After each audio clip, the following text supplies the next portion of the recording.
Okay, let's talk about something that probably sends a little shiver down the spine of anyone tackling academic writing. Citation. You're in the zone, writing, pulling in great ideas, and then that little voice pops up. Am I doing this right? Yeah, am I giving credit? What if I mess up? Exactly. It could feel less like, an essential practice and more like navigating a really tricky maze. Oh, it absolutely can. That pressure is super common. And honestly, most issues aren't about trying to cheat. It's usually just confusion. Right. Or just not knowing the best way to handle it all. It's a skill, like any other part of writing. Totally. Needs practice. And it's so fundamental, isn't it, for actually participating in any kind of scholarly chat. So today we're doing a deep dive. We're looking at mastering the essential strategies for proper citation. Yeah, and the aim isn't just about avoiding trouble. Yeah. It's about showing how building an ethical, transparent process actually makes your work stronger. Yes. And for this, we're digging into insights from a really helpful source. We looked at the Akademik Practice's Instagram account. Yeah, they lay things out really clearly. So our mission basically is to unpack their key ideas, explore them a bit, and hopefully give you a solid footing. Turn that confusion into confidence. Love that. Okay, let's jump in. First thing that really struck me from their stuff is why this matters so much. It's not just some dusty old rule. Oh, it's way more fundamental. They frame it really well. It's not just being polite. At its core, it's about transparency, clearly showing where the knowledge and ideas you're using actually came from. Right. Think about your reader, professor, editor, or another researcher, whoever.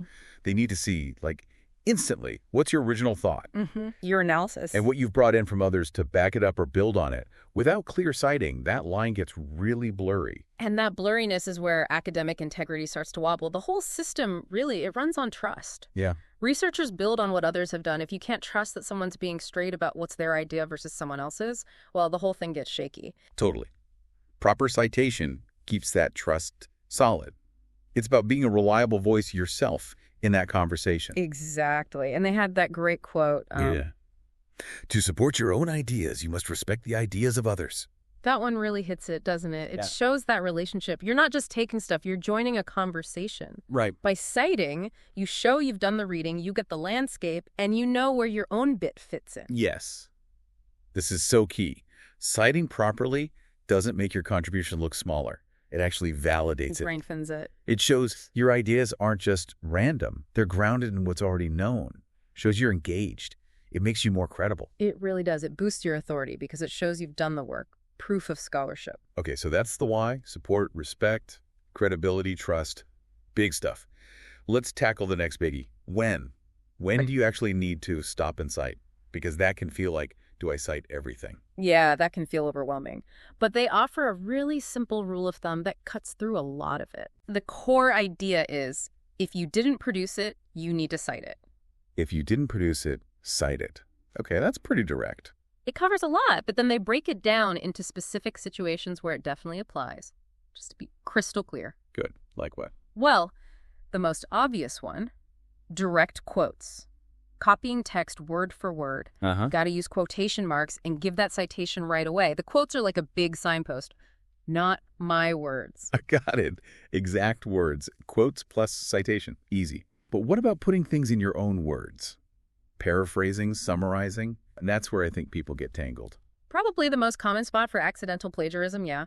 Even if you totally rewrite an idea from a source in your own style, you summarized it, you paraphrased it, you still have to cite the original source. Ah, okay.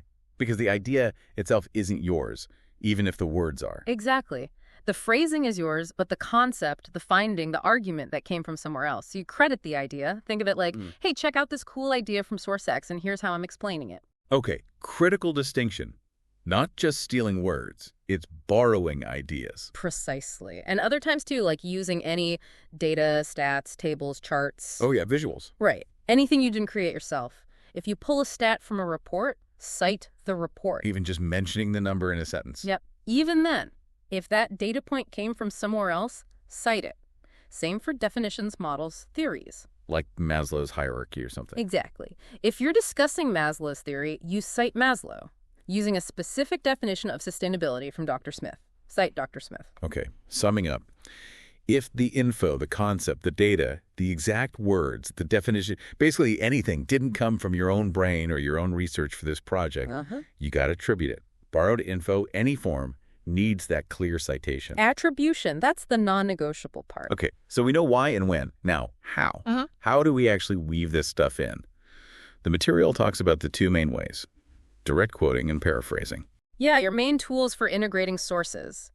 Direct quoting, like we said, is pretty straightforward. Copy-paste, basically. Right. Copy the text exactly, pop it in quotation marks. Like that Kotler marketing definition example they used. Yeah.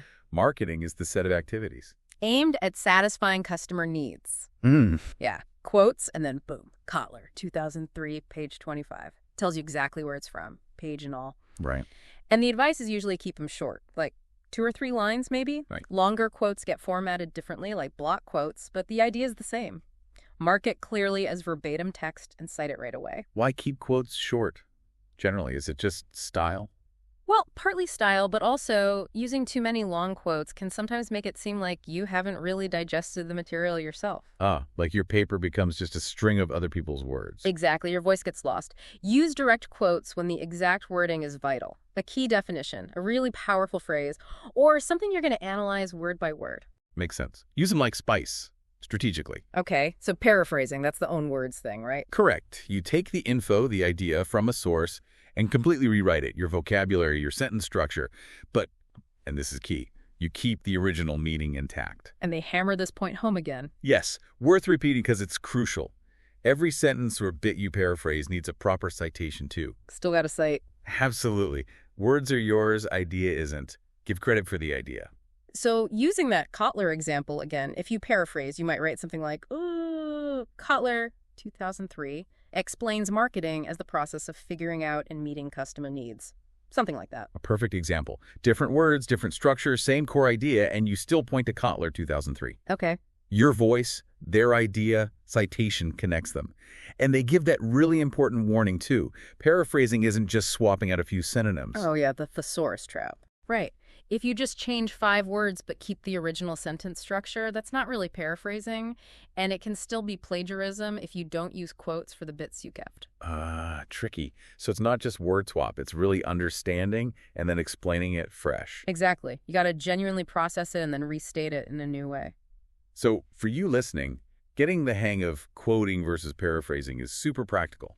It helps you pick the right tool for the job, need the punch of the exact words, or the smooth flow of your own explanation, and just remembering both need citing keeps you safe. Yep. Master both. Use them ethically. That's the goal. All right, so you figure out how to use sources, then you bump into citation styles, APA, MLA, Chicago, IEE. Oh my goodness, it feels like learning codes. It can definitely seem like a lot at first glance. Yeah. They touch on this, mentioning the common styles and how they often link to different fields. Right, like APA for social sciences, MLA for humanities. Chicago-Turabian, often in history, arts, law, IE in engineering fields. Yeah, so it depends on your class or where you're trying to publish. Exactly. Different fields need different things from their citations. But the absolute #1 takeaway they stress, more important than memorizing every single comma rule. Let me guess. Consistency. Consistency is key. Bingo. Whatever style you're using, APA, MLA, doesn't matter, pick one, and use it meticulously. Same system, all the way through. No mixing and matching. Definitely not. Don't switch mid-paper. Don't make up your own hybrid thing. Okay, so for you, the practical step is find out the required style. Check the syllabus, ask the prof, check the journal guidelines, then get a good guise, the official manual, Purdue OWL online, maybe a tool. Yeah, like Zotero or Mendeley can help format. And then just stick to it. Every citation, every reference list entry, be consistent. Right. It makes your work look polished, helps readers, shows you're paying attention to the details. Okay, basics covered. Now for the danger zones. The material points out common types of plagiarism, the traps people fall into, often accidentally. Knowing these is huge for avoiding them. Totally. Awareness is your best defense against stumbling into trouble. They outline a few key types. Let's start with the one that seems most obvious. Copy-paste plagiarism. Yeah, sounds simple, right? Take text, paste it, no quotes, no citation. Don't do that. Pretty much. It's the most blatant kind. Solution is easy. If you copy text, use quotes, and cite it. Every single time. Simple, but Yeah, I can see how rushing or being disorganized with notes could lead to it. Okay, next, mosaic plagiarism. Sounds fancier. It's a bit more subtle. This happens when you kind of patch things together. You take phrases, maybe sentences from different sources, and weave them into your own writing, but without using quotes for those borrowed bits and without clearly citing where each piece came from. So like snipping little bits from here and there and sticking them together. Exactly, like making a mosaic tile picture with pieces you didn't make and acting like you did the whole thing from scratch. You might change a word or two, but the structure, key phrases are still borrowed, and there's no signal or citation for those specific bits. Okay, that feels sneakier, maybe easier to do by mistake if you're not careful about really rewriting. It does. The fix goes back to good paraphrasing. Understand the idea, write it totally in your own words and structure, then cite the source. If you must use a specific phrase, quote and cite it. Gotcha. What about machine translation plagiarism? That seems super relevant now. Oh, absolutely. With tools like Google Translate everywhere, this is taking text in another language, running it through a translator, and then using that translated text in your paper like it's your own writing, or without citing the original source you translated from. Wait, even if I translate it, it's different words now. Still counts, because the ideas, the information came from that original foreign source. The tool just helped you access it. Ah, right. The origin of the idea. Exactly. So you cite the original source document, make it clear where the ideas came from, even if you got them via translation. Okay, good point. And finally, self-plagiarism. Using your own old work. How is that plagiarism? This one surprises people. Think about it. When you submit work, a class paper, a thesis, an article, it's usually expected to be a unique contribution for that specific purpose.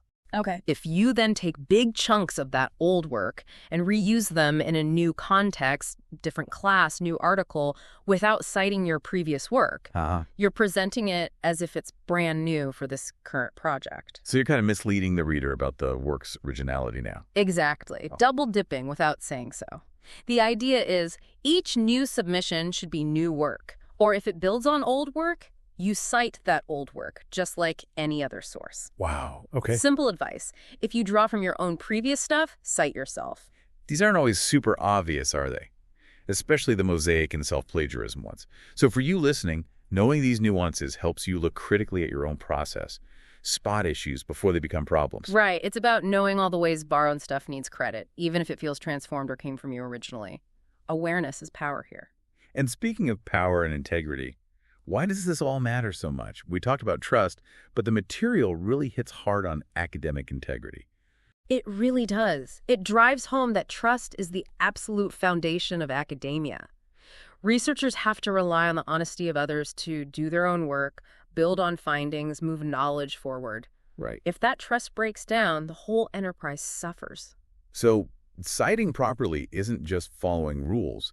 It's actively participating in that trust system, letting others rely on your work, knowing what's yours, becoming a reliable source yourself. Exactly. Yeah. And the flip side, when trust is broken, the consequences, they can be really serious. They list some heavy institutional penalties. Yeah, the stakes are definitely high. Things like getting your grade canceled for a paper, or even the whole course. Or having your thesis invalidated later on. Getting kicked out of a program or losing a position. Yeah. Having an article retracted from a journal. Oof. These are serious professional impacts. They show how vital academic integrity is considered. Yikes. Yeah, those are made. So for you, understanding academic integrity isn't just about dodging those penalties. It's about realizing you're joining a community built on trust. By acting with integrity, you protect your own reputation, sure, but you also contribute positively to the whole field. It's about being a responsible scholar. Okay, deep breaths. This can still feel like a lot to juggle. Are there, practical strategies, things the material suggests we can actually do to make this easier? Oh, absolutely. They give some really concrete, actionable tips, things that can shift citation from being this big, scary thing to just a normal part of how you write. Okay, good. What's first? Get organized before you start writing. Manage your sources right from the beginning. How? They mention tools like Zotero, Mendeley, EndNote, reference management software. Ah, yeah, I've heard of those. They help you collect sources, organize them, and then generate citations and bibliographies way more easily. Huge time saver. Prevents that panic later of, where did I read that? Okay, that sounds like a lifesaver. What else? Actively practice paraphrasing. They suggest reading a bit you want to use, then closing the book or clicking away from the page. And trying to write the idea down in your own words, just from memory or understanding. Oh, that's smart. Forces you to actually process it, not just tweak words while staring at the original. Exactly. Ensures you're working from your understanding. And then maybe the most critical tip, insert citations immediately as you write. Don't put it off. Do not put it off. As soon as you use info, data, an idea, a quote, bam, put the citation in right then. Even if it's just a quick note like, Smith, 2020. Right. Fix the formatting later if you need to, but mark it immediately. Trying to add them all at the end is asking for trouble. You'll miss things. Future you will thank past you profusely. Absolutely. Another tip. Watch the proportion of direct quotes. We talked about using them strategically. Right. Keep them under 10, 15% maybe? Yeah, that's the rough guideline they mention. If half your paper is quotes, it looks like you haven't done much synthesizing yourself. Seasoning, not the main dish. Good way to put it. They should support your argument, not be the argument. And finally, after you think you're done writing, run a plagiarism check. Use tools like Turnitin or Authenticate. Yeah, or others like ifall.net. These compare your text against huge databases. They can help you spot places where your wording might be unintentionally too close to a source. So like a final safety check. Exactly. It's not a replacement for citing properly all along, but it can catch honest mistakes before you submit. These are all super practical, actionable things. For you listening, just trying to build one or two of these habits, maybe starting with that source management tool or really committing to citing immediately could make a huge difference. Less stress, more confidence. Yeah, it makes citation proactive, not reactive, just part of doing good work. Now there's one more bit, a bonuses section tackling something very now. AI Right. and citation. This is new territory. It really is, and the guidance here is practical.